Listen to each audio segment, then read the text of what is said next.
It was an embarrassing day for Hibernian on and off the pitch at Ibrox, but as shocking as the players performed on the field, the fans' actions and behaviour in the stands were worse. Welcome back, guys, to Fog Football, and the Rangers staff, even though they should be celebrating a 4-0 win with the new man in charge, they are not. They have lashed out at Hibernian fans after seats in the away stand were found vandalised at Ibrox after the 4-0 game, with taunts mocking victims of the 1971 Ibrox disaster.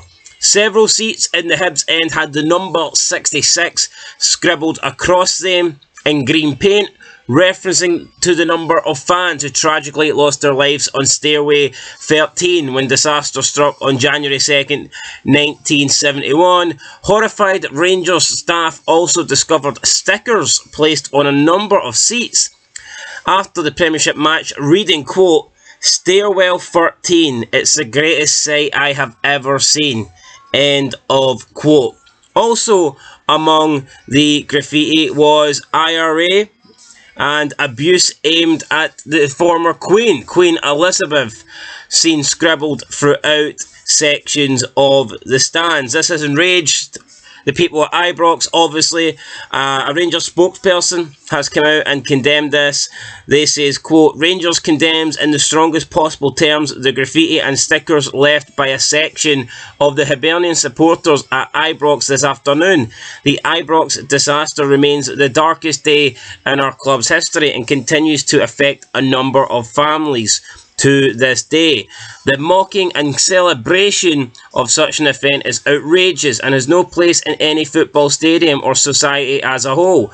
Rangers will be pleased to work with Hibernian to identify those responsible," end of quote. And we also had Hibernian come out and they also spoke on this. Now, I think the Easter Road Club were handed, I believe, 1,000 tickets for this game. So, again, you can't blame all 1,000 fans in the stadium, even though there was numerous parts of the sections vandalised. It could be a small amount of that. You've got 100 people here, but all it takes is 10, 20 bad apples, so to speak, and this is the kind of thing that can happen. But an Easter Road Hibernian spokesperson said on the matter, quote, "Hibernian is aware of the intolerable graffiti and stickers found in the away end at Ibrox today and condemns the behaviour of the individuals that were involved. The club will work with Rangers to identify those responsible and will take the most serious action possible against anyone involved.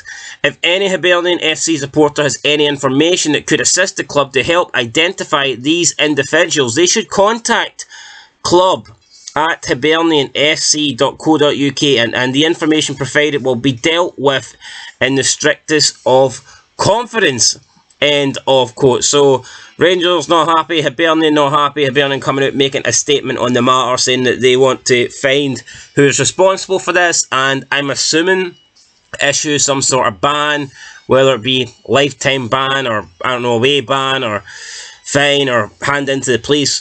Not really sure at this moment. So we'll just have to wait and see how this is dealt with. But I mean, it's not all Hibernian fans. It's, 1,000 turned up. I'm sure out of that 1,000 you had a decent amount that were well behaved. But unfortunately, in football, and it happens in all sets of fans, I don't care what club it is or what team it is or what country the football club is from, you get scumbags in every fan base. So let's not pretend that you don't. It's not all Hibernian fans, and every club in Scotland has got pieces of shit in it, so it's no different from clubs elsewhere. Every club has bad people and people that we just don't want at football games, people that would be better off just 6 feet under, I guess, because there's no need for these people in sports, football, in society. Just oxygen feasts at the end of the day. So, I mean, hopefully this investigation goes well. Hopefully these people can be caught, because it's a game of football at the end of the day.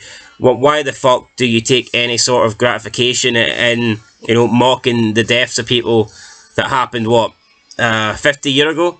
52 years ago? Like, why would you take pleasure in that? You know, mocking people who died and you'd never met them. It just makes no fucking sense. I don't get it. Makes no sense whatsoever. You go to a game of football, you want to support your club, you want to see the action on the field, and then you decide just because you're losing that you're going to scribble on seats and make fun of people that you'd never met, you didn't know, and then you're going to make fun of these people just because you're losing a fucking game. I mean, what sense does that make? Like, what sense does that make? It makes no sense. Honest to God. It makes fucking zero sense. I don't know what goes through these people's heads. It would be like Scotland playing Spain. It would be like us losing 2-0 towards the end of the game, and then we start making fun of people that died of, I don't know, the Spanish flu.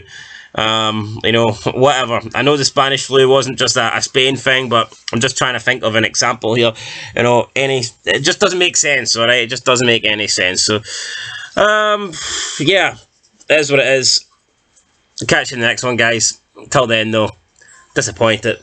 I know it's football.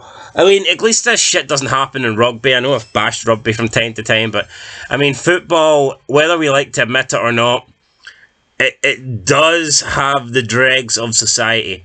You look at, and I'm not saying that other sports all have like amazing fans. I'm not saying that, but you don't tend to get this stuff in tennis or Formula One or rugby or cricket.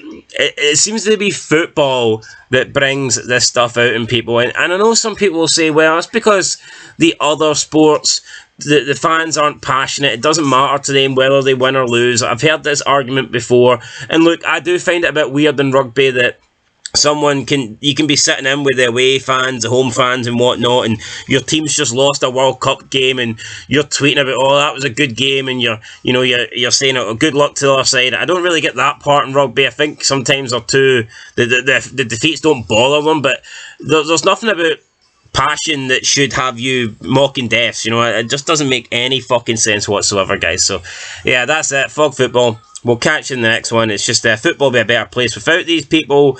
And I mean, it's always going to have it though. Let's be honest. You're always going to have these people in football. There is no way to eradicate them. So yeah, just have to deal with it, unfortunately. But hopefully they can get banned one by one, and they'll try and limit the amount of fairmen that we have at these stadiums. And I'm pretty sure if Hibs go on Twitter, you can see images of a few people graffitiing the seats. So yeah, Hibernian, you don't need emails, just go on Twitter, and I'm sure you can see images of people that were writing this horrible shit. So yeah, just go on Twitter, quick search, and you'll find it yourselves. Anyway, guys, that's it. Catch you in the next one. Peace.